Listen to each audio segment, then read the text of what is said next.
Hello hello जी। तो hello everyone. तो कैसे हैं आप सब? आई होप आप लोग स्वस्थ होंगे, मस्त होंगे, ज़बरदस्त होंगे, जिंदाबाद होंगे दोस्तों। दोस्तों आज सॉयल मैकेनिक्स का सेकेंड पार्ट है, ठीक है। जो कि फर्स्ट पार्ट हम लोग बहुत अच्छी तरह से हम लोग सारे क्वेश्चन को डील किए थे अलग अलग टॉपिक से सॉयल मैकेनिक्स का। देन ये आपका सेकेंड पार्ट है, ठीक है।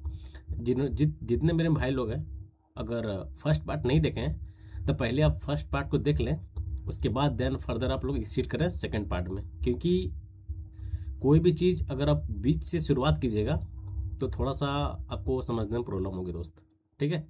तो पहले आप एक सीरियल वाइज से देखें, ठीक है, जो कि पार्ट वन देखे हैं, फिर आप पार्ट सेकंड में आए। उससे भी पहले आपका सब्जेक्ट वाइज का कंप्लीट एक से एक सब्जेक्ट जो कि बिल्डिंग मटेरियल हम लोग कंप्लीट कर चुके हैं। करीब उसमें भी 7 से 8 पार्ट हुए हैं दोस्त, ठीक है।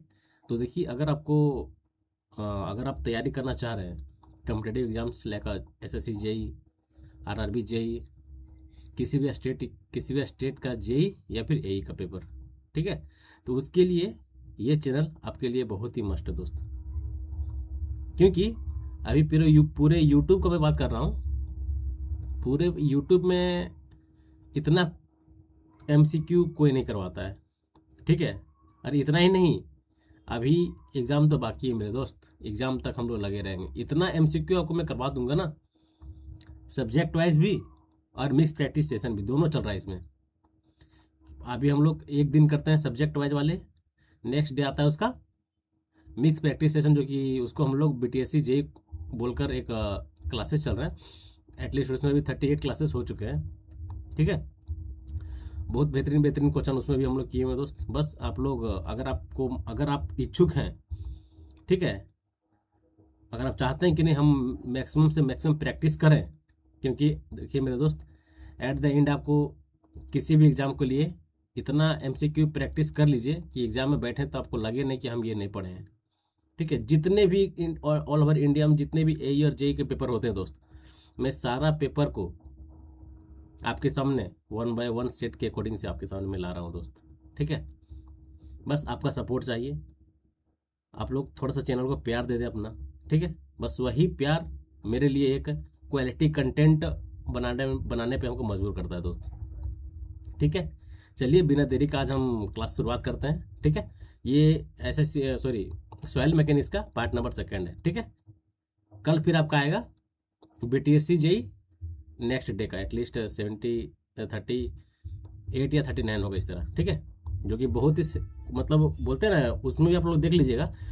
अगर आप लोग देखे भी होंगे, हमको बहुत आशा भी है कि आप लोग ज़रूर देखे होंगे, ठीक है। क्योंकि अच्छे खासा सेट उसमें भी हो चुके हैं, 40 होने वाला है, ठीक है।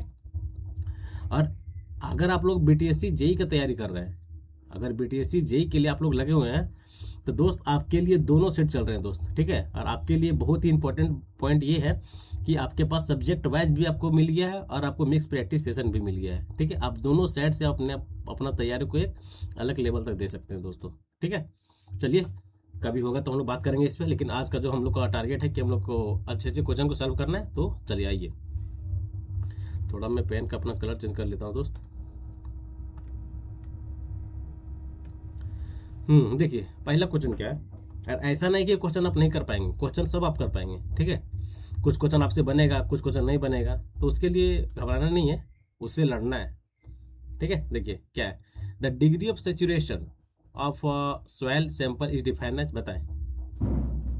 Degree of saturation, gamma sat का वैल्यू पूछ रहा है, क्या होगा? गामा सेट क्या होता है दोस्त? क्या होता है बताएं आप लोग, गामा सेट क्या होता है? देखिए तो पहला ऑप्शन क्या दिया हुआ है, the ratio of volume of void to the total volume, ये होता है क्या डिग्री ऑफ सेचुरेशन? एकदम गलत। The ratio of volume of void to the volume of solid, ये होता है क्या? ये भी गलत, ये भी नहीं होता है। The ratio of volume of water, ये देखिए वॉल्यूम ऑफ वाटर प्रेजेंट, मतलब volume of water to the total volume of void, ये होता है आपका डिग्री ऑफ सेचुरेशन दोस्त। समझे क्या होता है? Volume of water divided by total volume of solid, total volume of void, ठीक है। वॉल्यूम ऑफ वाटर लिखेंगे हम लोग रेशियो ऑफ क्या, volume of water to the total volume of voids. इसे हम लोग क्या बोलते हैं, डिग्री ऑफ सेचुरेशन। ठीक है, डिग्री ऑफ सेचुरेशन बोलते हैं दोस्त। ठीक है, इसमें एक पॉइंट आ रहा है, इसको हम लोग क्या, इसको यहाँ पर थोड़ा सा हम लोग शॉर्ट में लिखते हैं क्या, volume of water divided by volume of void. ठीक है, ये आपका क्या हो गया, डिग्री ऑफ सेचुरेशन। ठीक है, अगर हम लोग बात करें कि अगर आपका सॉइल फुल्ली ड्राई है, ड्राई मतलब पूरा सूखा हुआ है, अगर आपका सॉइल सैंपल अगर पूरी तरह से ड्राई है, इट मीन्स हम लोग बोल सकते हैं उसमें volume of water equal to 0। ठीक है, हम लोग लिखेंगे when soil is perfectly dry.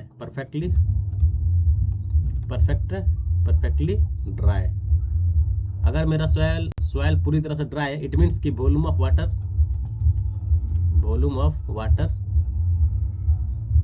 Equal to 0। ठीक है, थोड़ा आवाज आता होगा दोस्त क्योंकि बगल में शादी है। ठीक है, तो उतना ये नहीं करना है, बस अपने आप को जो भी मैं आपको बता रहा हूँ बस आप इस पे कंसंट्रेशन करें, कंसंट्रेट रहिएगा, कोई दिक्कत नहीं है। चलिए ठीक है, एक पॉइंट और आपके सामने रखना चाह रहा हूँ। अगर वॉल्यूम ऑफ वाटर 0 है तो इट मीन्स की degree of saturation will be 0। क्या, डिग्री ऑफ सेचुरेशन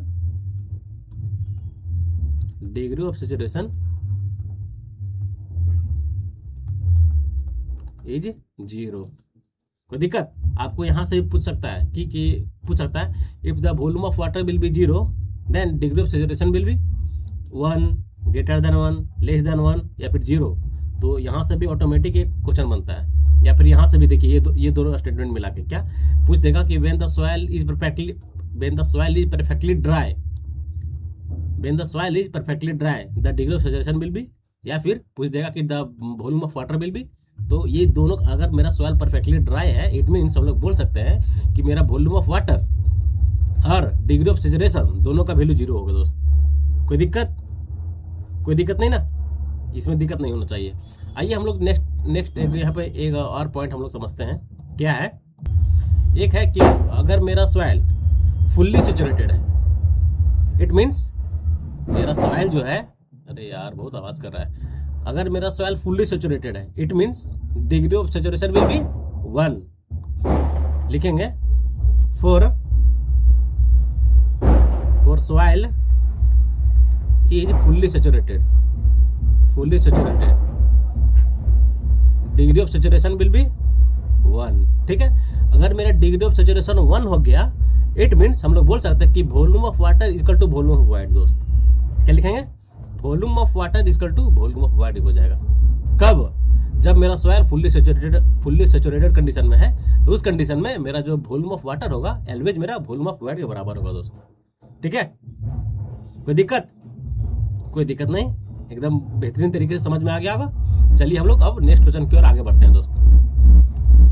थोड़ा आवाज आ रहा होगा दोस्त, मैं क्या कर सकता हूँ बताओ, बगल में साथी है उसको तो ये नहीं बोल सकता कि तुम यार अपना ये कर दो, उसमें तो गलत है, ये इलीगल है। ठीक है, अब देखिए ये soil has the coefficient of probability जो कि 5 × 10⁻² दिया हुआ है mm/s। ठीक है, at 32 degree Celsius determine its value of 28 degree Celsius. ठीक है, the coefficient of viscosity is 28 degree Celsius and 28 degree Celsius कितना दिया हुआ coefficient of viscosity 6.8 millipoise दिया हुआ है एंड 8.5 मिली पॉइस दिया हुआ है। हमको अब क्या निकालना है, डिग्री ऑफ क्या निकालना है जी, determine the value of coefficient of viscosity. हमको विस्कोसिटी निकालना है, कैसे निकलेगा जी बताएं। K इक्वल टू क्या होता है, coefficient of permeability is directly proportional क्या, unit weight of water divided by क्या, कोएफिशिएंट ऑफ विस्कोसिटी। इसके डायरेक्टली प्रोपोर्शनल होता है, इसका इनवर्सली प्रोपोर्शनल होता है दोस्तों। ठीक है, तो हमको यहीं से देखिए एक कंसेप्ट हम लोग को समझ में आता है कि K1 μ1 इक्वल टू K2 μ2। ठीक है, अब हम लोग इस कंडीशन, ये जो मेरा इक्वेशन है इसमें हम लोग अपना वैल्यू पुट करेंगे दोस्त। देखिए क्या होगा, K1 कितना मैंने दिया हुआ देखिए तो K1 5, तो हम लोग लिखेंगे 5 इंटू 10 के पावर -2, कोई दिक्कत, into U1, U1 it means क्या, U1 इट मीन्स मेरा ये विस्कोसिटी कितना है जी, 6.8, ठीक है। अब हमको निकालना क्या है, हमको निकालना है the coefficient of viscosity, it means कि हमको K2 निकालना है दोस्त, ये हमको निकालना है। तो K2 इंटू म्यू टू कितना दोस्त, 8.5, बस यहाँ सब इसको सॉल्व कर दें। 5 इंटू 10 के power -2 into 6.8 divided by 8.5 equal to K2, यहाँ से आपका K2 आ जाएगा दोस्त, ठीक है। यहाँ से आप सॉल्व कर लें तो यहाँ से आपका जो K2 आएगा, K2 आपका आएगा 4 इंटू 10 के पावर -2, ठीक है। क्या है, प्रोबेबिलिटी है, क्या होगा, मेरा वैल्यू mm में दिया हुआ है, mm/सेकेंड, ये आपका करेक्ट आंसर हो गया दोस्त, ठीक है। ये कंडीशन आपको याद रखना पड़ेगा, ये आपका ये अपने आप में एक MCQ भी है, ठीक है। क्या, कैसे MCQ है, पूछेगा if the coefficient of probability is directly proportional to the किसका, यूनिट वेट ऑफ वाटर या फिर unit weight of viscosity, dynamic viscosity, ठीक है। तो आपको ध्यान रखना पड़ेगा, जो मेरा coefficient of viscosity, coefficient of probability जो होता है यूनिट वेट ऑफ वाटर के डायरेक्टली प्रोपोर्शनल होता है, देन विस्कोसिटी के इनवर्सली प्रोपोर्शनल होता है दोस्तों, ठीक है। कोई दिक्कत, और बस इसी के फॉर्मूले से एक न्यूमेरिकल बनाया, पूछा गया है, जो कि इसका आंसर है 4 इंटू 10 के पावर 2 -2 mm/सेकेंड, जो कि option number C is a right answer दोस्त।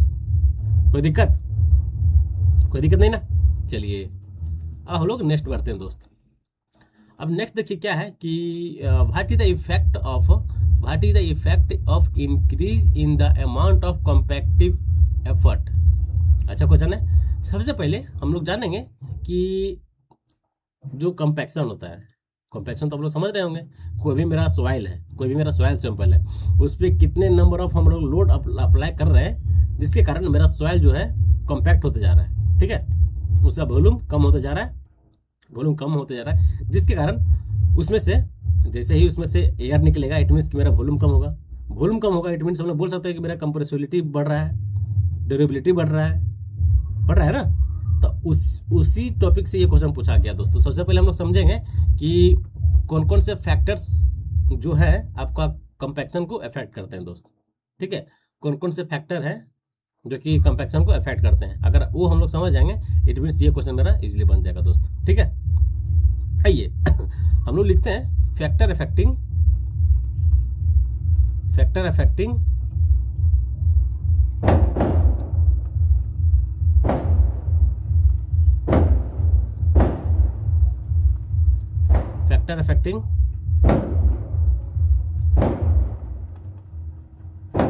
कंपैक्शन।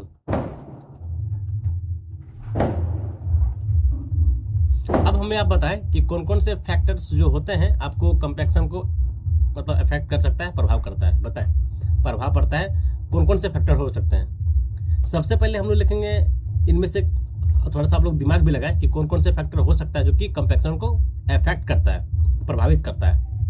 सबसे पहले वाटर कंटेंट, अगर मेरा वाटर कंटेंट किसी भी, मान के चलते कोई भी सॉइल है, ठीक है, कोई भी सॉइल सैंपल हम लोग लिए, मान के कुछ क्वांटिटी में ले लिए, मतलब एक रैंडम, मान के चलिए कि 500 ग्राम हम लोग सॉइल लिए या फिर 200 ग्राम सॉइल लिए, ठीक है। अगर सॉइल में मेरा वाटर कंटेंट कम रखेंगे, समझिएगा, सॉइल लिए और उसमें जो हम लोग पानी हम लोग नहीं डाल रहे हैं, पानी क्या डाल रहे हैं, कम पानी डाल रहे हैं, ठीक है। एक कंडीशन बताएंगे कि पानी कम डालने के बाद, जब पानी कम डालते हैं सॉइल में तब क्या होता है, और एक कंडीशन बताएंगे कि जब पानी ज़्यादा डालते हैं तब क्या चेंजिंग देखने को मिलता है दोस्त, ठीक है। पहला कंडीशन है कि जब हम किसी सॉइल सैंपल में पानी कम डालेंगे, इट मीन्स जब आप लोग देखोगे कि जब किसी भी चीज़ में अगर पानी कम डालेंगे और उसको हम लोग मतलब मिक्स करेंगे, इट मीन्स क्या वो स्टिफ टाइप में हो जाएगा, वो तो पूरा फैलेगा नहीं यार, क्योंकि उसमें पानी कम है। समझ में आना चाहिए व्हाट इट, ठीक है। क्या, अगर जब भी कोई भी सॉइल है, अगर पानी उसमें हम कम दिए, इट मीन्स क्या कि उसमें वो सॉइल है पूरी तरह से मिक्स नहीं होगा, ठीक है, मतलब वो क्या हो जाएगा, स्टिफ टाइप में हो जाएगा, स्टिफ ठीक है, क्या हो जाएगा, अस्टिप हो जाएगा। जब वो अस्टिप होगा इट मीन्स कि वो कंपैक्शन को रोकेगा, समझिएगा, कंपैक्शन रोकेगा। अगर पानी हम ज़्यादा देते हैं तो कंपैक्शन जल्द अच्छा से होता, लेकिन पानी हम कम दिए हैं इट मीन्स कंपैक्शन को, ये कंपैक्शन को रेजिस्ट करेगा, सोयल को कंपैक्ट पूरी तरह से होने नहीं देगा। दोस्त समझ में आ रहा है मेरी बात कि नहीं आ रहा, सो बताएं पहले आप। अगर नहीं आ रहा तो मैं एक एग्जांपल देता हूँ आपको। आप लोग घर बनाते हुए देखे होंगे किसी को, ठीक है, जब हमको फ्लोरिंग करना रहता है, ठीक है, सबसे ग्राउंड फ्लोर पे हमको फ्लोरिंग करना रहता है, तो वहाँ पे हम लोग मतलब एक रूम बना दिए और वहाँ पे हमको सॉइल मतलब पूरी तरह से फिल करके उसके ऊपर हमको फ्लोरिंग करना है। तो हमको फिल कैसे करेंगे, वहाँ पर बहुत सारा सॉइल हम लोग जमा कर दिए उस एरिया में, पर मतलब मान के चलिए कि ये कोई एक एरिया है, ठीक है, ये मेरा रूम है, यहाँ हमको यहाँ से ये आपका बीम है या बीम है या बीम है, यहाँ से मतलब ये 3D में उठा हुआ है, ठीक है, एक रूम टाइप में है, और इस एरिया को हमको पूरी तरह से कंपैक्ट करना है। कैसे करेंगे, यहाँ पर सॉइल पूरी तरह से है, यहाँ पूरा पहले हम लोग क्या करेंगे, सॉइल यहाँ डालेंगे, ठीक है, बहुत ज़्यादा मात्रा में हम लोग सॉइल डालेंगे, ठीक है। सॉइल जब यहाँ पूरा भर दिए उसके बाद हम लोग क्या करेंगे, यहाँ हम लोग पानी देंगे, पानी देंगे। पानी इसलिए देंगे, पानी देने के बाद उसको कंपैक्ट करेंगे, ठीक है।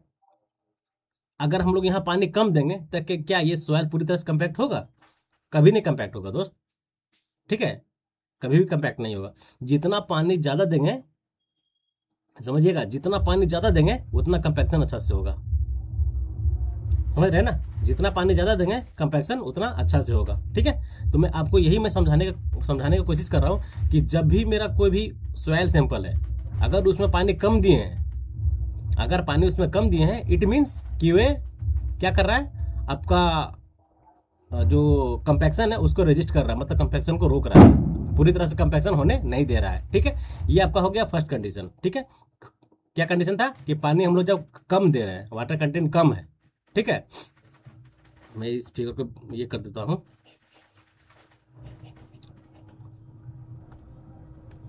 पहला क्या है मेरा, वाटर कंटेंट,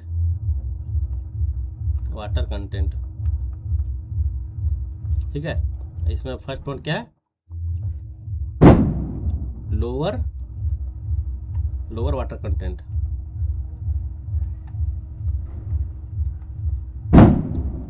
ठीक है। ये आपको कहा गया लोअर वाटर कंटेंट। अगर एट अच्छा, थोड़ा सा मैं इसको लिख ही देता हूँ यार, बाद में फिर दिक्कत होगा, पहले समझा देता तो अच्छा नहीं रहता यार। At lower water content hence, अगर मेरा वाटर कंटेंट कम है सॉइल में इट मीन्स क्या करेगा वो, हायर रेसिस्टेंस अगेंस्ट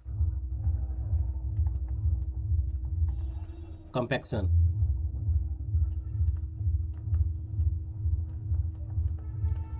मैं आपको यही ना समझाया हूं, अब मैं आपको जो समझाया मैं वही लिख रहा हूं, ठीक है।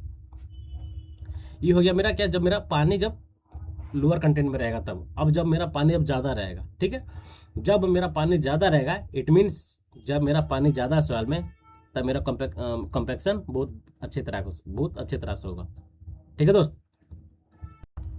अरे यहाँ तक जो एक पॉइंट छूट गया यार, at lower water content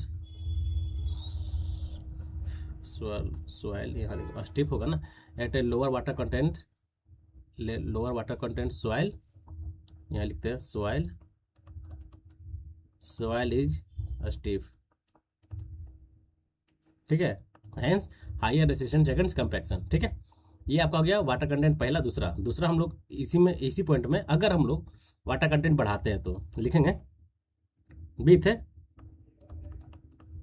with increase water content, जब हम लोग पानी का मात्रा हम लोग बढ़ा रहे हैं सॉइल में, ठीक है, तब क्या होगा, क्या लिखेंगे, with increase water content soil is dense state,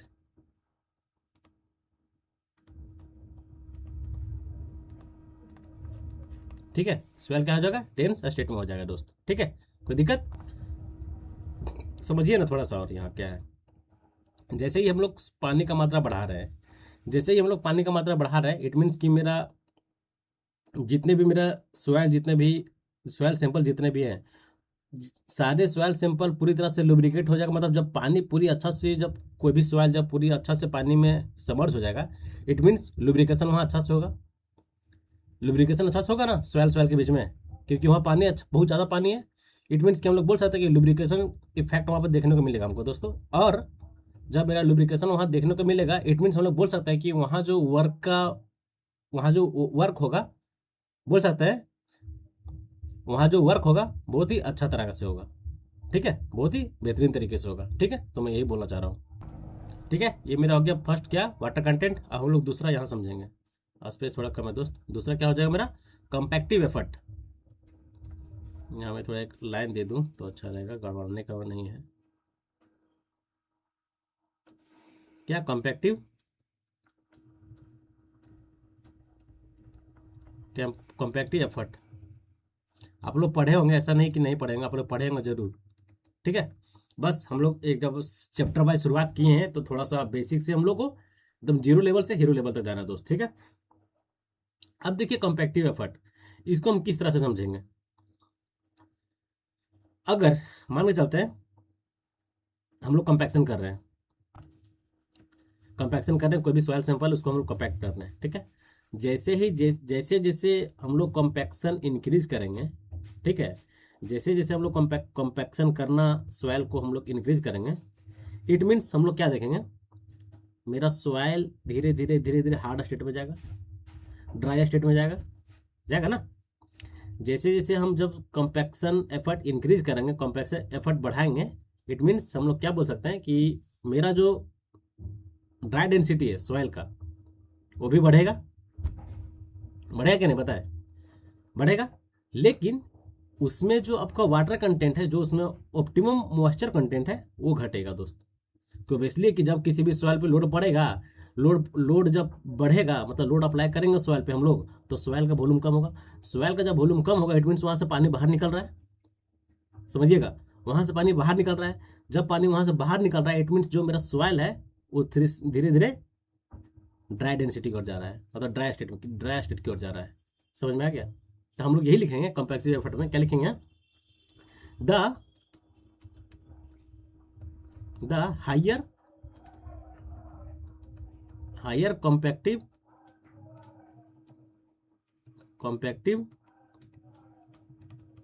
कंपैक्टिव effort, higher the compactive effort will be higher the dry density, maximum dry density, higher the competitive effort, the higher maximum dry density, कोई दिक्कत, maximum dry density. और क्या होगा यहाँ पे, lower दी, decrease दी, जो भी बोल सकते हैं, lower the optimum moisture content and lower the optimum moisture content. समझ में आ गया दोस्त, ये आप लोग पढ़े होंगे, ये आप लोग सारा पॉइंट पढ़े होंगे। ठीक है, ऐसा नहीं कि आप लोग नहीं पढ़े होंगे जरूर, 110%। बस थोड़ा सा मैं कॉन्सेप्ट का जो आप लोग अगर भूल गए होंगे तो बस उसको थोड़ा सा मैं जगाने की कोशिश कर रहा हूँ दोस्त। ठीक है, अब देखिए ये आपका फर्स्ट हो गया जो कि वाटर कंटेंट मेरा कंपैक्शन का इफेक्ट करता है। दूसरा हो गया कंपैक्टिव एफर्ट जो मेरा कंपैक्शन का इफेक्ट करता है। तीसरा आपका क्या होता है, टाइप्स ऑफ सॉइल। इंपॉर्टेंट है कि अगर सॉइल भी, जैसे सॉइल भी टाइप्स ऑफ सॉइल होता है, एक होता है कोर्स ग्रेन सॉइल होता है, आपको फाइन ग्रेन सॉइल होता है, तो मेरा तो अफेक्ट करेगा ना भाई कंपैक्शन को, तो इसलिए कंपैक्शन का इफेक्ट करेगा। तो हम लोग यहाँ लिखने की कोशिश करते हैं टाइप ऑफ सॉइल,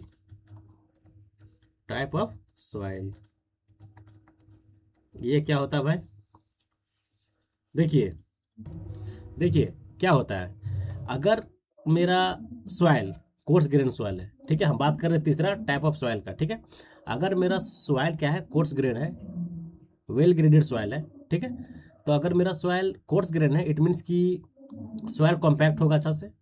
ठीक है। वेल मतलब कोर्स ग्रेन सॉइल है, बड़े बड़े सॉइल है, बड़े टाइप का मतलब कोर्स ग्रेन टाइप का सॉइल है। It means well grade compact, वो कॉम्पैक्ट अच्छा से होगा, ठीक है। जब वो सॉइल कॉम्पैक्ट अच्छा से होगा, इट मीन्स कि उसका ड्राई डेंसिटी ज़्यादा होगा। ड्राई डेंसिटी ज़्यादा होगा तो हम लोग बोल सकते हैं क्या, उसका जब ड्राई डेंसिटी ज़्यादा होगा कब, जब उसमें हम लोग कुछ फाइन पार्टिकल्स ऐड करेंगे दोस्त, ठीक है। जब ड्राई डेंसिटी कब ज़्यादा होगा, जब उसमें हम लोग कुछ मतलब कुछ अमाउंट में फाइन पार्टिकल्स हम लोग उसमें ऐड कर देंगे, ठीक है। तो क्या हो जाएगा, कॉम्पैक्शन, आपका कॉम्पैक्शन को अफेक्ट करेगा, ठीक है। ये आपका हो गया टाइप ऑफ सॉइल का। पहले हम लोग उसके बारे में थोड़ा सा लिख लेते हैं। क्या है आपका, है क्या है कि हम लोग क्या पढ़े, कोर्स ग्रेन सॉइल है। अगर जब मेरा सॉइल कैसा है, कोर्स है, कोर्स ग्रेन सॉइल है, कोर्स ग्रेन सॉइल है, ठीक है, कोर्स ग्रेन सॉइल है, तो ये आपका क्या होगा, वेल ग्रेडेड कॉम्पैक्ट होगा। वेल ग्रेडेड कॉम्पैक्ट अच्छा से होगा कोर्स ग्रेन सॉइल, ठीक है। जब मेरा soil well grade coarse grain soil है, वेल ग्रेडेड कॉम्पैक्ट होगा, इट मीन्स हम लोग बोल सकते हैं कि इसका जो ड्राई डेंसिटी हायर होगा। तो हम लोग लिख सकते हैं कि higher dry density, high dry density, ठीक है। इसका ड्राई डेंसिटी हायर होगा, ठीक है। कंटेन सम, बोल सकते हैं कि कंटेन सम फाइन पार्टिकल्स, ठीक है। स्पेस नहीं है, कहाँ लिखे यार, कहीं तो मिटा भी नहीं सकते हम, ठीक है। ये आपका थर्ड पॉइंट है क्या। और इसके बाद एक और है, चौथा क्या है आपका, method of compaction, method of compaction, ठीक है। ये तो आप लोग जानते हैं कि कौन कौन से मेथड जो कि हम लोग सॉइल को कंपैक्ट करने के लिए अलग अलग मेथड का यूज करते हैं दोस्त, ठीक है। ये आपका चौथा पॉइंट होगा। ये चारों पॉइंट आपको अफेक्ट करता है किसको, coefficient of, sorry affect of है किसको, कंपैक्शन को अफेक्ट करता है दोस्त, ठीक है। तो आप ये चारों पॉइंट का ध्यान रखें दोस्त। इसमें थोड़ा सा और एक पॉइंट लिखते हैं हम लोग कि हम लोग कोर्स ग्रेन सॉइल का यूज कर रहे हैं, तो उसके बारे में कुछ लिखते हैं, जो कि लिख दिया है हम लोग थोड़ा सा फाइन ग्रेन सॉइल, मतलब ये आपको हाँ कोहेसिव सॉइल के बारे में हम लोग कुछ और लिखते हैं, लेकिन स्पेस नहीं है, बट मैं आपको बता दे रहा हूँ। देखिए ये आप मैं जो अभी बोल रहा हूँ वो किस में जाएगा, टाइप्स ऑफ सॉइल में, हाँ टाइप्स ऑफ सॉइल में। पहला पॉइंट हम लोग लिख लिए किसके बारे में, कोर्स ग्रेन सॉइल के बारे में, और दूसरा पॉइंट है आपका फाइन ग्रेन सॉइल के बारे में, इट मीन्स कोहेसिव सॉइल के बारे में, ठीक है। अगर हम लोग क्ले सॉइल यूज करें दोस्त, ठीक है, जब हम लोग क्ले सॉइल यूज करेंगे, it means maximum dry density उसका होगा, क्ले सॉइल का मैक्सिमम ड्राई यूनिट वेट होगा। जब वो सॉइल जब मैक्सिमम ड्राई डेंसिटी ज़्यादा होगा, इट मीन्स हम बोल सकते हैं कि वे सॉइल का क्या, समझिए, सीधा सीधी समझिए, उतना तामझाम नहीं। अगर मेरा सॉइल कोहेसिव है, ठीक है, अगर मेरा सॉइल कोहेसिव है, इट मीन्स कोहेसिव सॉइल में आपका OMC का वैल्यू हायर होता है, ठीक है। एक वर्ड में स्टेटमेंट है, अगर पूछेगा देगा स्टेटमेंट में, ये बस soil is cohesive, the optimum moisture content will be क्या, इंक्रीज, हायर, ठीक है। क्या, ऑप्टिमम मॉइस्चर कंटेंट जो होगा हायर होगा किसमें, कोहेसिव सॉइल में दोस्तों, ठीक है। तो वो पॉइंट आप लिखिए किसमें, टाइप्स ऑफ सॉइल में, ठीक है। स्पेस नहीं है जिसकी वजह से मैं नहीं लिख पाया, मैं जरूर में लिख देता, ठीक है। और चौथा पॉइंट क्या है, मेथड ऑफ कॉम्पैक्शन, ठीक है। चलिए कोई दिक्कत नहीं, ये सारे पॉइंट समझने में। चलिए अब हम लोग नेक्स्ट क्वेश्चन की ओर, इसका आंसर देख लेते हैं क्या है। What is the effect of increase क्या कर रहा है, increase in amount of compactive effort, अभी मैं बताया हूँ, कहाँ गया, देखिए increase in amount compactive effort, हाँ, higher the compactive effort, higher the maximum dry density and lower the optimum moisture content.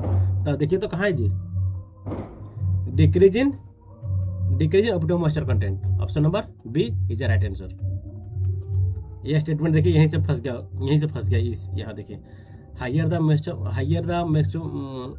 Maximum dry density and lower the optimum moisture content, OMC घटेगा, ठीक है। कोई दिक्कत नहीं ना। चलिए इसका एक ग्राफ भी है, ग्राफ भी बनता है। अब देखें, अच्छा क्वेश्चन है, बताए क्वेश्चन क्या है, in a standard penetration test, SPT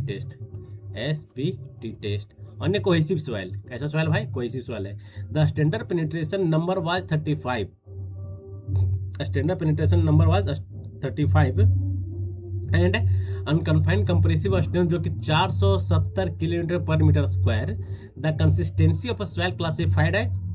बताएं, अगर मेरा अनकन्फाइंड कंप्रेसिव स्ट्रेंथ का वैल्यू कितना है, 470 किलोमीटर पर मीटर स्क्वायर है, तब मेरा जो सॉइल का कंसिस्टेंसी कौन सा होगा इनमें से? वेरी स्टिफ होगा, स्टिफ होगा, हार्ड होगा, सॉफ्ट होगा? इसके लिए आपको एक टेबल याद रखना पड़ेगा दोस्त। अगर टेबल याद नहीं है तो ये क्वेश्चन आप गलती बनाएंगे 110%। आपको टेबल याद रखना पड़ेगा। देखिए टेबल क्या है, हम लोग लिखेंगे यहाँ पर हो गया क्या, यहाँ पर हो गया कंसिस्टेंसी,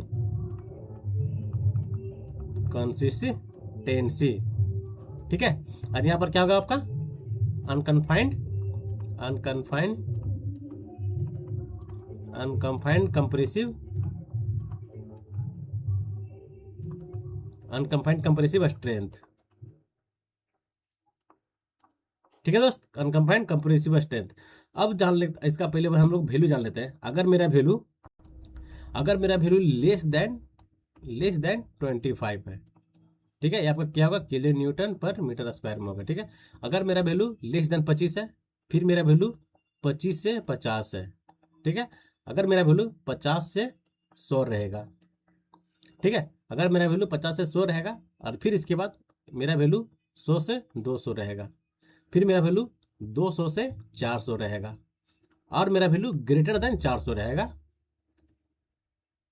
तो मेरा इसका जो कंसिस्टेंसी क्या होगा हम लोग अब लिख लेंगे, ठीक है। पहले हम लोग इसका वैल्यू लिख लिए। अब देखते हैं कि अगर मेरा वैल्यू ग्रेटर देन 25 है, ठीक है, तो इस कंडीशन में मेरा जो सॉइल का जो कंसिस्टेंसी होगा वो ऑलवेज वेरी स्टिफ होगा, वेरी स्टिफ, ठीक है दोस्त। ये क्या हो गया, वेरी स्टिफ हो गया। अगर मेरा अनकन्फाइंड कंप्रेसिव स्ट्रेंथ का वैल्यू अगर 25 से 50 के बीच में वेरी कर रहा है, दोनों के बीच में अगर है 25 से 50 के बीच में है, इट मीन्स हम लोग बोल सकते हैं कि क्या है ये, किस टाइप का सॉइल का ये कंसिस्टेंसी है, ये आपका सॉफ्ट सॉइल है, ठीक है। इसके बाद अगर मेरा वैल्यू 50 से 100 के बीच में है, ठीक है, क्या है 50 से 100 के बीच में, इट मीन्स क्या है, मीडियम में जाएगा, मीडियम कंसिस्टेंसी, ठीक है। अगर मेरा वैल्यू यही 100 से 200 जा रहा है, इट मीन्स क्या है, वेरी स्टिफ।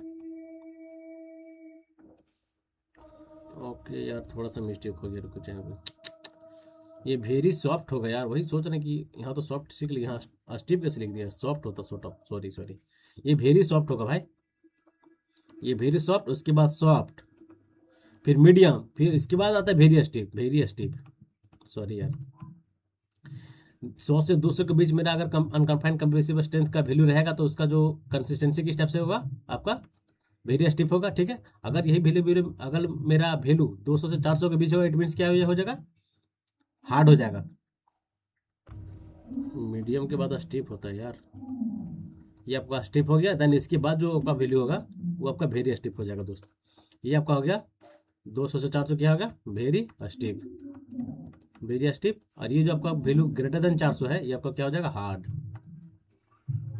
ठीक है। अब देखिए मेरा वैल्यू कहाँ वैल्यू कर रहा है, अनकन्फाइंड कंप्रेसिव स्ट्रेंथ का जो मेरा वैल्यू है 470, इट मीन्स 400 से ज़्यादा है, 400 से ज़्यादा है, इट मीन्स ऑप्शन नंबर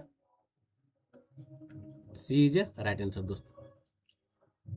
समझ में आ गया, C is a right answer. तो ये क्वेश्चन को आप लोग इंपॉर्टेंट मार्किंग कर ले, ठीक है। चलिए, अगर यही कैसे पूछता कि अगर वेरी स्टिफ देता तो हम लोग ये मारते हैं, वेरी स्टिफ ये मारते हैं, 200 से 400 मारते हैं, ठीक है। ये टेबल याद करने का मतलब है कि आपको याद कर ले, एग्जामिनेशन में आपको देखने को मिल जाए क्वेश्चन दोस्तों, ठीक है। चलिए, अब हमें नेक्स्ट क्वेश्चन की ओर आगे बढ़ना है दोस्त। बताएं कि विच of the following method is used for the determination of A coefficient of consolidation. पता है इनमें से कौन सा मेथड जो कि डिटरमाइन करता है कोएफिशिएंट ऑफ कंसोलिडेशन को, पता है कौन सा, स्क्वायर रूट ऑफ वॉल्यूम, एकदम गलत। क्या होता है, square root time fitting method, square root नहीं होता यार, गलत, ये लोगरिथमिक होता है, यही तो बोल रहे हैं, लोगरिथमिक होता है, ये गलत है। क्या होता है, लोगरिथमिक, आगे लिखते हैं, देखिए यहाँ दिया क्या, लोगरिथमिक ऑफ डेंसिटी गलत होता है, लोगरिथमिक ऑफ वॉल्यूम गलत होता है, square root of time method ये आपका सही है। एक और मेथड होता है दूसरा, ये आपका पहला हो गया, दूसरा आपका क्या होता है, लोगरिथमिक लोगरिथमिक टाइम फिटिंग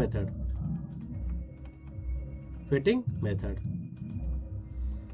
ये दोनों मेथड है जो कि इस दोनों के मेथड से हम लोग क्या डिटरमाइन करते हैं, कोएफिशिएंट ऑफ कंसोलिडेशन। ठीक है, coefficient of consolidation, option number D is a right answer दोस्त। ठीक है, चलिए अब नेक्स्ट क्वेश्चन देखिए क्या है। नेक्स्ट क्वेश्चन है कि specific yield for a unconfined aquifer in a comparison to a total porosity is greater than, is बताए क्या। अब अनकन्फाइंड स्पेसिफिक यील्ड, इसमें 3 टर्म होता है दोस्त, आप लोग पढ़े होंगे, ये हम लोग क्लास में किए हुए इस टाइप का क्वेश्चन। ठीक है, आप लोग जानते हैं क्या, क्या था इसका इक्वेशन, हाँ, पोरोसिटी इक्वल टू क्या होता है, स्पेसिफिक यील्ड प्लस क्या, स्पेसिफिक रिटेंशन।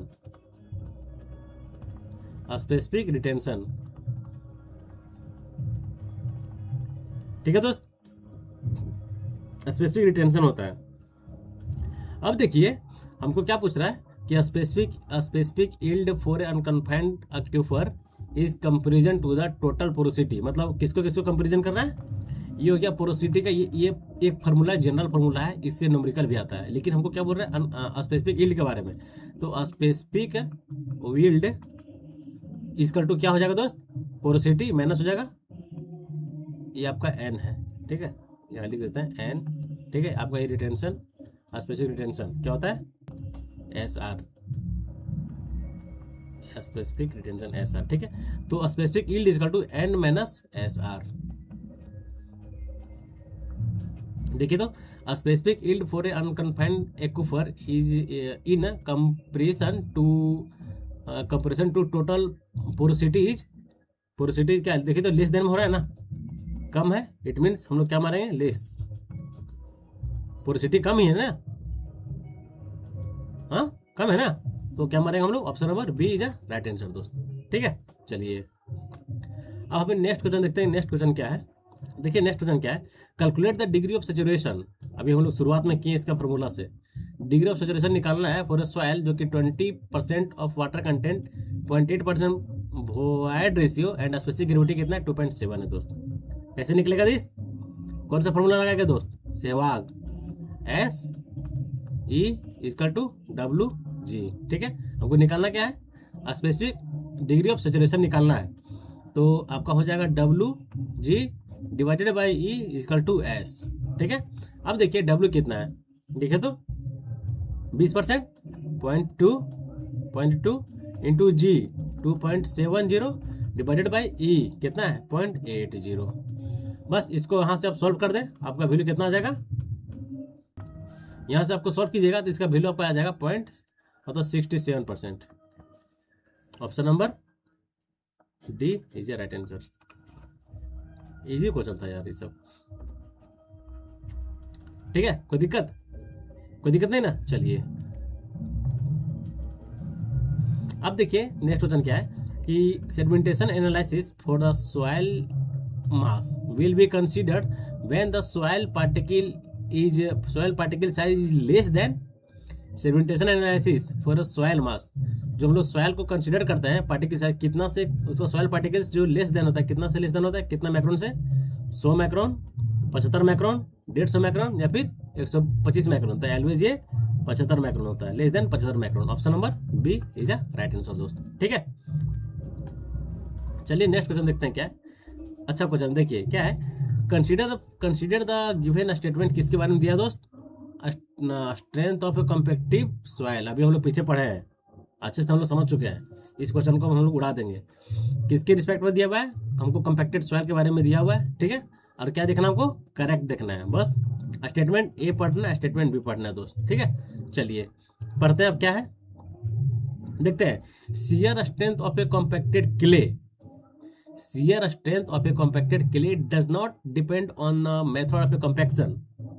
क्या shear strength जो होता है क्या वो मेथड ऑफ ए कंपैक्शन पे डिपेंड नहीं करता है दोस्त, बताएं। करता है कि नहीं करता है? बताए, करता है कि नहीं करता है? करता है दोस्त। अभी हम लोग पीछे पढ़ के आए हैं, करता है। यहाँ क्या बोल रहा है? It does not depend. ये सरासर गलत हो गया, ठीक है। और दूसरा देखिए क्या है कि strength of a cohesive soil, strength of a cohesive soil compacted dry of a optimum moisture content is less than compacted to a wet of a optimum. क्या ये सही है? Strength of a cohesive soil compacted dry of optimum is less than. Cohesive soil less than होगा? एकदम गलत। ये more than होता है दोस्त, यहाँ मोर देन होता है, ठीक है। मतलब ये दोनों स्टेटमेंट आपका गलत दिया हुआ है। दोनों सही है, ठीक है, दोनों सही है, सॉरी दोनों गलत है। ये दोनों स्टेटमेंट इनकरेक्ट है, ठीक है। इनकरेक्ट कहा है यहाँ पर देखिए, लिख दिया क्या? Does not. भले सही है लेकिन थोड़ा सा ये स्टेटमेंट अगर यहाँ पर डज नॉट नहीं रहता तो ये सही हो जाता, ठीक है। जिसके कारण ये दोनों स्टेटमेंट आपका गलत हो चुका है दोस्त, ठीक है। बोथ स्टेटमेंट आर इनकरेक्ट, जो कि ऑप्शन नंबर ए में है, ठीक है। समझ गया ना? कोई दिक्कत? शेयर स्ट्रेंथ ऑफ सॉइल को ये भी डिपेंड करता है, लेकिन यहाँ क्या लिखा है कि डज नॉट डिपेंड अपॉन, जिसके कारण ये गलत हो गया। और ये जो गलत हुआ, इसका गलत होने का रीजन यही है कि ये बोला कि strength of a cohesive soil compacted to a dry of optimum is lower than नहीं होगा दोस्त, ठीक है। जिसके कारण ये आपका गलत हो गया, ठीक है। तो ये दोनों इनकरेक्ट हो गया। Option number A is a correct answer, ठीक है। चलिए अब हम लोग नेक्स्ट क्वेश्चन की ओर आते हैं। अब देखिए पूछ रहा है कि identify the type of bearing capacity failure of a soil, ठीक है। ये पूछ रहा है कि आपका जो लोड सेटलमेंट कर्व है, ये आपका किस टाइप के फेल्यूर ऑफ ए सॉइल का ये फिगर है आपका। क्या ये लोकल शेयर फेल्यूर है, या फिर ये तो होता ही नहीं है, होगा तो यही तीन में से कोई होगा, ठीक है। तो हम लोग एक वन बाय वन करके हम लोग इसका फिगर समझ लेते हैं। पहला क्या होता है दोस्त? पहला हम लोग लेंगे क्या? General share failure, general share failure, ठीक है। इसका फिगर किस टाइप से होता है दोस्त? ये मेरा ग्राउंड है, ठीक है, ये मेरा कॉलम है, ये मेरा कॉलम है, ठीक है। कॉलम है इस टाइप से, मेरा ये है कॉलम का ये फेस, ठीक है। यहाँ से मेरा लोड अप्लाई हो रहा है, ठीक है, लोड अप्लाई हो रहा है, जिसके कारण ये इस टाइप से इधर बिहेव करेगा और ये ऐसे जाएगा, ठीक है। जब ये कॉलम सेटलमेंट करेगा तो हमको यहाँ कुछ बबलिंग, मतलब ये आपका इस टाइप से बबलिंग देखने का मिलेगा दोस्त। सॉइल का टीला जो उठ जाता है इधर से, अगर ये फाउंडेशन सडन सा सेटलमेंट करता है, जिसके कारण ये जब टिल्ट करेगा तो ये सॉइल उठ के यहाँ मतलब ग्राउंड के सरफेस पे दिखाई देगा आपको, ठीक है। तो ये आपको क्या होगा? General share failure. इसका जो ग्राफ बनता है एलवेज लोड सेटलमेंट ग्राफ आपका इस टाइप से बनता है। ये हो गया, यहाँ से आपका ठीक से ऐसे ऐसे आएगा, देन आपका सडन यहाँ से सडन गिर जाता है दोस्त इस पॉइंट से, ठीक है। समझ में आ गया? ये आपका सेटलमेंट हो गया, सेटलमेंट कर्व हो गया, ये यहाँ पर आपका लोड हो गया, ठीक है। ये आपका क्या हो गया? General share failure. दूसरा देखिए, दूसरा क्या है जी? Punching share failure. इसका जो आंसर, ये तो पंचिंग शेयर फेल्यूर का फिगर है ही। ये किसका फिगर है दोस्त? पंचिंग शेयर फेल्यूर का, ठीक है। तीसरा हम लोग देख लेते हैं क्या? Local share failure, local share failure, ठीक है। क्या है? Local share failure. देखिए लोकल शेयर फेल्यूर का किस टाइप से फिगर होता है। देखिए लोकल शेयर फेल्यूर का फिगर किस टाइप से रहता है दोस्त? ये आपका है, इसमें आपका कुछ पोर्शन ऊपर रहता है, ठीक है, मेरा जो कॉलम है, ठीक है, और ये आपका कॉलम है, ठीक है। इस पे लोड आ रहा है, ठीक है। जब ये लोड आएगा तो आपका किस टाइप से बिहेव करता है? ये आपका इस टाइप से बिहेव करता है, ठीक है दोस्त। ये आपका क्या है? मेरा ये मेरा ग्राउंड लेवल है, ठीक है, जीएल लेवल है, ठीक है। कोई दिक्कत नहीं। तीन फिगर, किसी में फिगर पूछता है, किसी में इसका प्रॉपर्टी पूछता है, जो हम लोग नेक्स्ट क्लास में बेहतरीन तरीके से इसके बारे में हम लोग पढ़ेंगे दोस्तों, ठीक है। चलिए अब देखिए नेक्स्ट क्वेश्चन क्या है। when water is pumped out from the tube well, When water is pumped out from a tube well in a aquifer, the piezometric surface formed surrounding the tube well is known as, उससे हम लोग क्या बोलते हैं?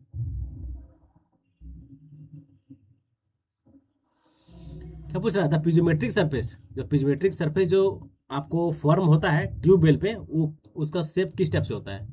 उसे हम लोग क्या बोलते हैं? उसे हम लोग कोन ऑफ डिप्रेशन बोलते हैं दोस्त। क्या बोलते हैं? कोन ऑफ डिप्रेशन, जो कि option number A is a right answer दोस्त।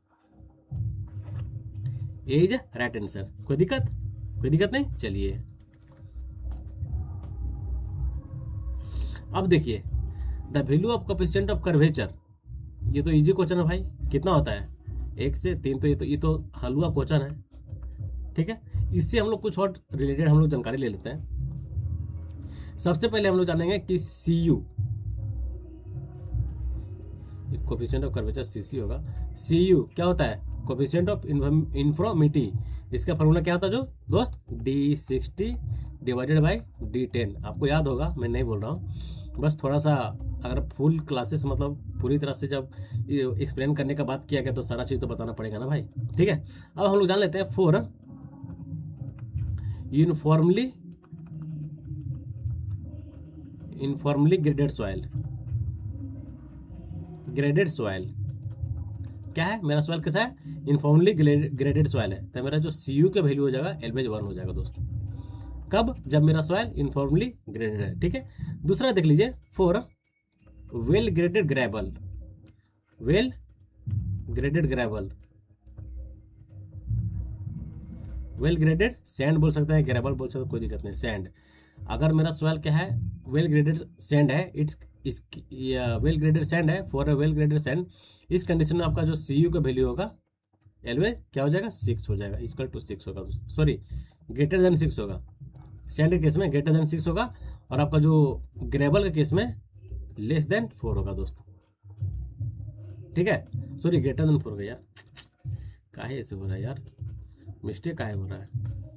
ग्रेटर देन 4 होगा, ठीक है। For well graded gravel,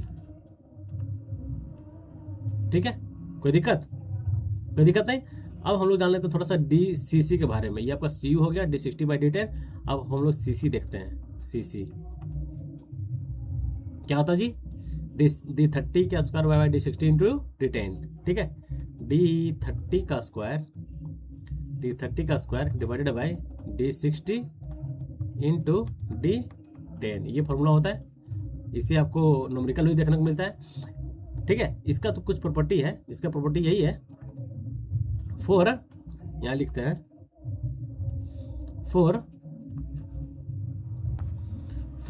well graded soil, well graded soil, तो मेरा जो CC का वैल्यू होगा, CC का जो वैल्यू होगा ग्रेटर देन 1 होगा दोस्त, ठीक है। और होता है, एक और होता है for gap graded soil. Gap graded soil, इस कंडीशन में आपका जो CC का वैल्यू होगा CC का जो वैल्यू होगा LH सेम वैल्यू होगा दोस्त, ठीक है।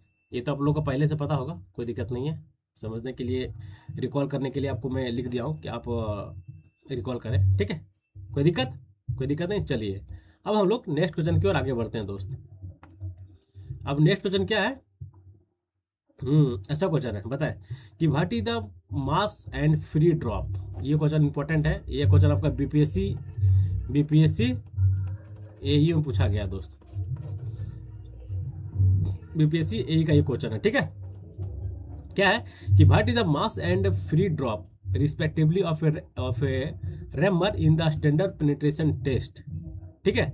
स्टैंडर्ड पेनिट्रेशन टेस्ट में जो कि बताया कितना होता है, इसका मैं आपको ट्रिक बताया था दोस्त, ठीक है। ट्रिक में आपको बताया था, अगर ट्रिक अगर आपको याद है तो ये क्वेश्चन को आप इजीली कर पाएंगे, ठीक है। क्या होता है?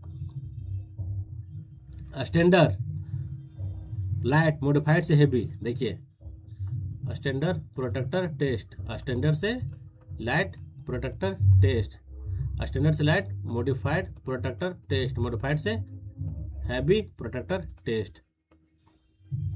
ये ट्रिक है भाई अपन का। अगर आप फंस रहे तो इस ट्रिक के माध्यम से आप कभी नहीं फंसिएगा, और पूरा जिंदगी में लाइफ टाइम के लिए लाइफ टाइम ट्रिक है ये सब, ठीक है। इसका वैल्यू सब इस ये ट्रिक के माध्यम से सारा वैल्यू याद हो जाएगा। चाहे इसका वॉल्यूम पूछे, चाहे नंबर ऑफ ब्लोज पूछे, चाहे मास पूछे, चाहे फ्री ड्रॉप पूछे, सारा वैल्यू क्लियर है दोस्त। देखिए, ठीक है। अब हमको देख रहा है कि इसमें हमको क्या पूछ रहा है, मास पूछ रहा है कि जो मेरा रेमर हम लोग यूज कर रहे हैं उसका मास कितना होता है, ठीक है। तो हम लोग एसपीटी का कितना होता है जी, 2.49 kg, ठीक है। एलपीटी का कितना हो गया, 2.49 से 2.6 2.6 आपका एमपीटी का और आपका एचपीटी का, ठीक है। 2.49 से 2.6 आपका हो गया 4.54 से हो गया क्या 4.9 kg। ये आपका हो गया weight of hammer,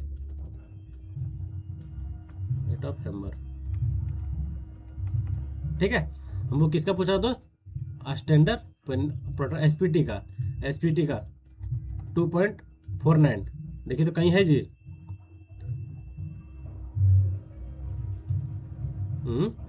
What is the mass of free fall standard protector test? Standard protector 2.4 से 2.6 से 2.6 स्टैंडर्ड 2.4 से 2.6 2.4 से 2.6 4.5 से 4.9, ठीक तो है यार। इसका क्या पूछ रहा है, हाइट ऑफ फ्री फॉल देख लेते हैं। हाइट ऑफ फ्री फॉल कितना होता है, 304 से 310, ये आपका हो गया 457 से 450, ठीक है। तो 304 से 310 आपका ये जा रहा है जी,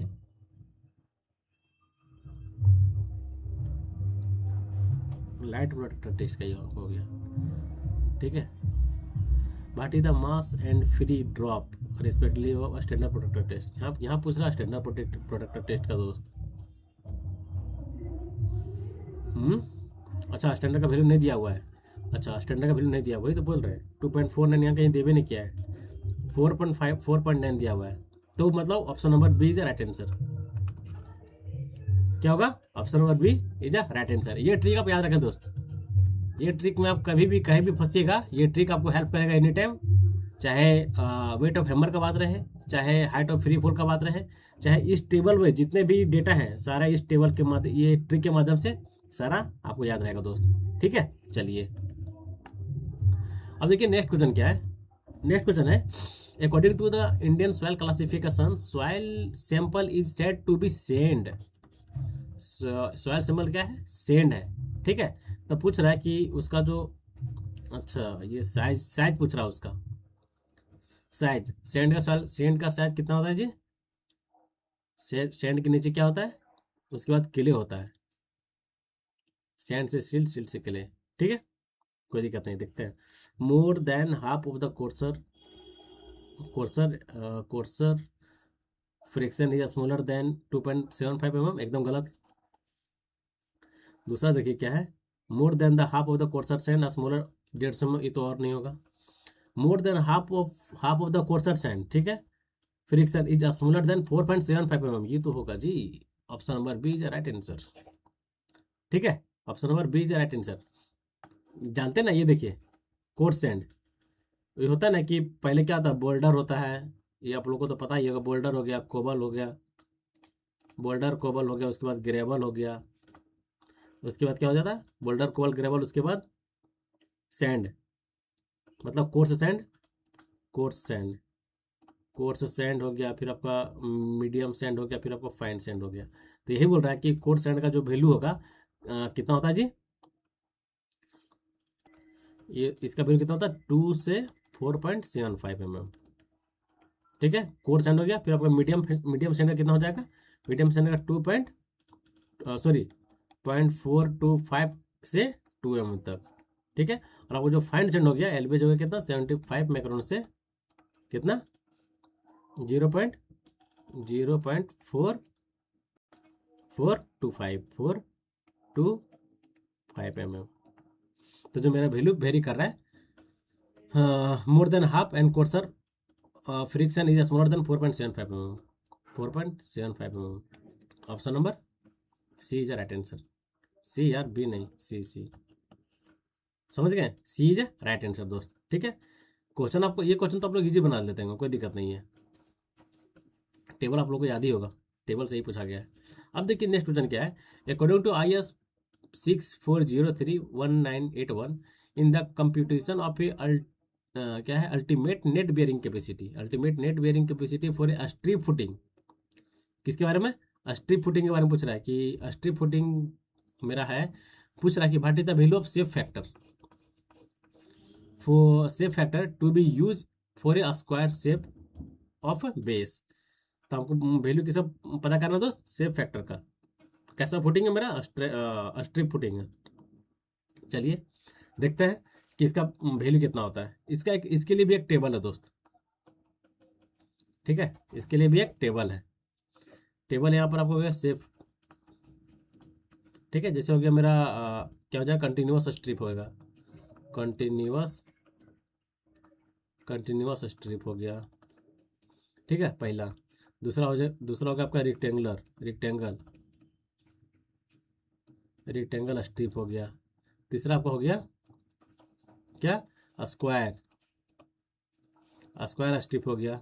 चौथा आपका क्या हो गया, सर्कुलर, मतलब सर्कल स्ट्रिप रहेगा। जब आपका शेप इस शेप में रहेगा, चाहे आपसे पूछ दे कंटिन्यूअस स्ट्रिप का शेप फैक्टर क्या होता है, रेक्टेंगुलर स्ट्रिप का शेप फैक्टर क्या होता है, देन मेरा स्क्वायर स्ट्रिप का शेप फैक्टर क्या होता है, और आपका सर्कल स्ट्रिप का शेप फैक्टर क्या होता है। तो हम लोग सारे शेप का हम लोग शेप फैक्टर लिखने वाले हैं दोस्त। ठीक है, यहाँ क्या आपका शेप फैक्टर। ठीक है, तो देखिए आपका जो पहला क्या आपका कंटिन्यूअस स्ट्रिप, कंटिन्यूअस स्ट्रिप में आपका जो शेप फैक्टर हो गया, इसमें शेप फैक्टर भी 3 क्लास में डिवाइड रहता है दोस्त। ये आपको हो गया SC हो गया, SQ हो गया, S गामा हो गया। ये सारे मतलब शेप फैक्टर ही होता है। SC हो गया, SQ हो गया, S गामा हो गया, ये तीनों ही शेप ही फैक्टर है। ठीक है, कोई दिक्कत नहीं, समझने में होना चाहिए। अब देखिए पहला क्या आपका कंटिन्यूअस स्ट्रिप है। ठीक है, तो कंटिन्यूअस स्ट्रिप में जो आपका शेप फैक्टर होता है एलवेज कितना होता है, 1.0 1.0 1.0। ठीक है, कंटिन्यूअस स्ट्रिप में। इसी तरह हम लोग आ जाए किसमें, रिक्टेंगल स्ट्रिप में। तो रिक्टेंगल स्ट्रिप में आपका होता है 1 पॉइंट कितना जी, 1 plus 0.2 B/L 1 plus 0.2 B/L 1 plus 0.2 B/L। ये हो गया क्या, रेक्टेंगल स्ट्रिप। ठीक है, फिर इसके बाद क्या आपका स्क्वायर स्ट्रिप है। ठीक है, तो स्क्वायर स्ट्रिप में जो वैल्यू होता है एलवेज 1.3 1.2 0.8। ठीक है, सर्कल स्ट्रिप है। सर्कल स्ट्रिप में जो होता है क्या होता है 1.3 1.2 देन आपका 0.6। ठीक है, तो ये टेबल का आप लोग याद रख लें, इंपॉर्टेंट है। हमसे क्या पूछ रहा था, स्क्वायर फुटिंग का पूछ रहा था, shape factor of a base. ठीक है, ऑफ ए बेस मतलब 1.3। Option number A is the right answer दोस्त। Option number A is the right answer. कोई दिक्कत, ये टेबल आपको याद रखना पड़ेगा, तभी ये क्वेश्चन आप बना सकते हैं दोस्त। ठीक है, चलिए अब देखिए नेक्स्ट क्वेश्चन क्या है, स्टेटमेंट वाले क्वेश्चन है, अच्छे क्वेश्चन है। चलिए, which of the following statement is incorrect for the honeycombing soil structure. Honeycombing soil structure, इसके बारे में भी आप लोग पढ़े होंगे। हनीकम्बिंग स्ट्रक्चर हो गया, सिंगल ग्रेन स्ट्रक्चर हो गया, फ्लोकुलेटेड स्ट्रक्चर हो गया, आपका डिस्पर्स स्ट्रक्चर हो गया, ये सारे स्ट्रक्चर होते हैं दोस्तों। ठीक है, तो हमको पहले जानना है कि ये पूछ रहा है क्या, हनीकम्बिंग सॉइल स्ट्रक्चर। ठीक है, इसका स्टेटमेंट पूछ रहा है, 2 स्टेटमेंट दिया गया है। चलिए देखते हैं क्या है, statement A, statement B. Statement A में क्या है देखिए, it is found in soil having size 0.02 से लेकर 0.0002, एकदम सही है। हनीकम्बिंग स्ट्रक्चर में जो आपका सॉइल का जो साइज होता है एलवेज 0.02 से लेकर 0.0002 तक होता है दोस्त, ये एकदम सही है। दूसरा देखिए क्या है, only this soil enclose A small volume of whites, एकदम गलत। हनीकम्बिंग स्ट्रक्चर में कभी भी स्मॉल वॉल्यूम ऑफ वाइट्स होता ही नहीं है, ये आपका लार्ज वॉल्यूम ऑफ वाइट होता है दोस्त।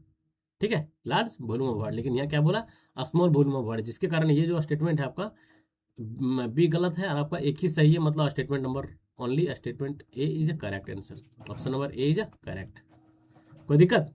अब हम लोग थोड़ा सा आपका जैसे आप ये हो गया आपका हनीकम्बिंग स्ट्रक्चर। इसके बाद हम लोग समझेंगे क्या दूसरा, जितने भी स्ट्रक्चर होते हैं, चाहे आप अभी हम लोग पहले लिखते हैं, देखिए पहले हम पहले लिख लेते हैं, उसके बाद बताएंगे आपको। Coarse grain structure, coarse grain structure, coarse grain structure, ठीक है। इसका साइज जो होता है, इसका साइज कितना होता है दोस्त? इसका साइज जो होता है ऑलवेज ग्रेटर देन 0.02 mm। कोई दिक्कत? इसका कोर्स ग्रेन स्ट्रक्चर का जो साइज होता है ऑलवेज 0.02 mm होता है दोस्त, ठीक है। ये हो गया आपका कोर्स ग्रेन स्ट्रक्चर। इसके बाद जो आपका होता है तीसरा, फोलोकुलेटेड स्ट्रक्चर, फोलोकुलेटेड स्ट्रक्चर। इसका जो साइज होता है, साइज लेस देन 0.0002 mm, ठीक है। और एक और चौथा क्या होता है, डिस्पर्स स्ट्रक्चर, डिस्पर्स स्ट्रक्चर। इसका जो साइज होता है, साइज इसका भी होता है लेस देन, दोनों का लेस देन होता है, लेस देन, और सेम सेम साइज भी होता है लेस देन 0.0002 mm। कोई दिक्कत? एग्जामिनेशन पॉइंट ऑफ व्यू से ये सारे का साइज इंपॉर्टेंट है दोस्त, ठीक है, इसलिए मैं लिखा दिया। एक पॉइंट आपको इसमें देखना है, किसमें, आपका हनी कमिंग स्ट्रक्चर में। ये तो हो गया कि इसका जो साइज होता है। दूसरा पॉइंट आप लोग लिख सकते हैं कि सबसे ज़्यादा वेरिएशन इनमें से कौन से सॉइल स्ट्रक्चर में देखा जाता है। तो सबसे ज़्यादा वेरिएशन आपको एलवेज हनी कम्बिंग स्ट्रक्चर में ही देखा जाता है दोस्तों, ठीक है। हम लोग लिख सकते हैं this type of structure, this type of structure, this type of structure should possess large variation, या फिर लार्ज सेटलमेंट,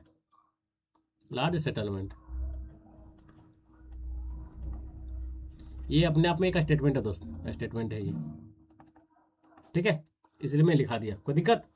कोई दिक्कत नहीं ना? चले, चलिए। इसका जो आंसर हो गया ऑप्शन नंबर ए हो गया, इज ए राइट आंसर। चलिए, अब हमें नेक्स्ट क्वेश्चन की ओर आगे बढ़ना है। अब नेक्स्ट क्वेश्चन क्या है, देखिए, ये तो आपका रिलेशन दिया गया, रिलेशन पूछ रहा है आपको कि which of the following is a correct relation among the percentage air void ratio, degree of saturation of a soil sample. अब बताएं कि इनमें से आपका रिलेशन बताना। तो रिलेशन तो आप लोग इजी बना लीजिएगा यार, इसमें तो बताने की जरूरत है ही नहीं। बताना है क्या इसमें? ये तीनों का रिलेशन इसमें से किसमें देखा जा रहा है बताएं तो?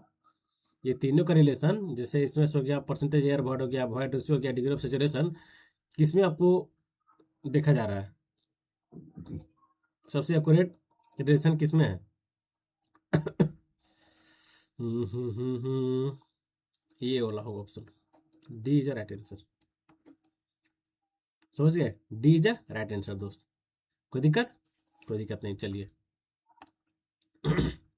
अब देखिए नेक्स्ट क्वेश्चन क्या है कि the gross pressure at the base of the foundation at which of the soil fail in a shear is known as ultimate bearing capacity of soil.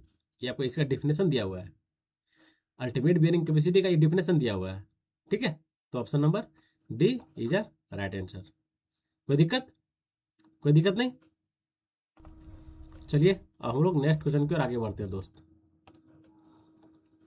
अब नेक्स्ट क्वेश्चन क्या है, देखिए, एज पर Indian standard soil classification, if the coefficient of uniformity of a soil is greater than 4, अभी हम लोग पीछे किए हैं, ग्रेटर देन 4 किसका होता है, सैंड का या फिर ग्रेवल का?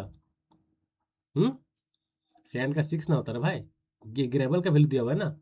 Gravel and coefficient of curvature जो 1 से 3 कला के बीच में करता है, उसे हम लोग क्या बोलते हैं? हाँ, देखिए तो ग्रेवल है ना, सीधा सीधी, इसमें सोचना ही नहीं है। ऑप्शन नंबर डी आपका राइट आंसर है, ठीक है। चलिए, तो आज आज का सेट का ये लास्ट क्वेश्चन था, ठीक है बहुत ही बेहतरीन तरीके से मैं आपको बताने का कोशिश किया हूँ। मैक्सिमम पॉइंट आपको मैं डिलीवर करने का कोशिश किया हूँ दोस्त, ठीक है। बस अब आपका काम यही है कि थोड़ा चैनल को सपोर्ट बढ़ाए दोस्तों, ठीक है। सपोर्ट आप लोग का जितना बेहतर रहेगा, जितना अच्छा सब लोग सपोर्ट कीजिएगा, मैं उतना बेहतरीन कंटेंट पे मैं काम करके आऊँगा, ठीक है। और कंटेंट पे काम करूँगा, ठीक है। कंटेंट जितना बेहतर रहेगा, जितना अच्छा मतलब लेटेस्ट पैटर्न के क्वेश्चन को मैं आपको सॉल्व कराऊंगा, आपको उतना अच्छा रहेगा कि हम लोग अभी मतलब पीछे तो नहीं चल रहे हैं। अब लेटेस्ट पैटर्न के क्वेश्चन से मैं आपको रूबरू कराऊंगा दोस्तों, ठीक है। तो अभी जैसे आपका एग्जाम अभी रिसेंट में एग्जाम हुआ है, एनएचपीसी का हुआ है ना।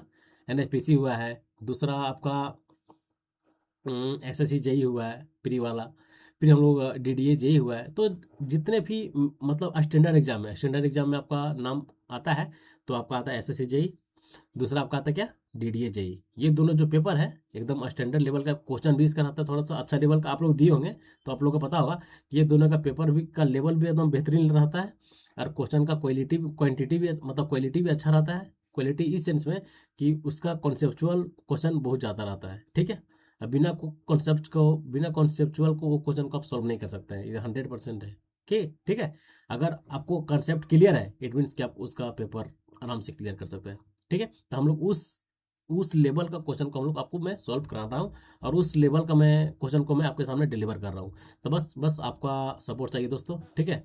आप लोग तो बोल रहे हैं, तो हमको लग रहा है कि 60 से 70% लोग देखते हैं, लेकिन सिर्फ देख के चले जाते हैं दोस्त। बस थोड़ा सा दुख लगता है कि जब इतना मेहनत करने के बाद जब कुछ भाइयों का रिस्पॉन्स नहीं आता है, तो थोड़ा सा खराब लगता है दोस्त। इसीलिए अगर आप एक लाइक कर दें, एक सब्सक्राइब कर दें, और थोड़ा सा अपने फ्रेंड सर्कल में अगर शेयर कर दें, तो थोड़ा हम मेरे अंदर एक एक अलग टाइप का एनर्जी आएगा, जिसके कारण हम एक अच्छे कंटेंट पे काम कर पाएंगे दोस्तों, ठीक है। चलिए, कोई दिक्कत नहीं है। आई होप, मैं ऐसा करता हूँ कि आप लोग मेरे बात को समझ गए होंगे, और थोड़ा सा इस पे आप थोड़ा सा एकदम थोड़ा सा आपको मतलब शेयर कर देना है, लाइक कर देना है, देन चैनल को सब्सक्राइब कर लेना है, ठीक है। मिलते हैं नेक्स्ट वीडियो में। जय हिंद, जय भारत, नमस्कार और थैंक यू।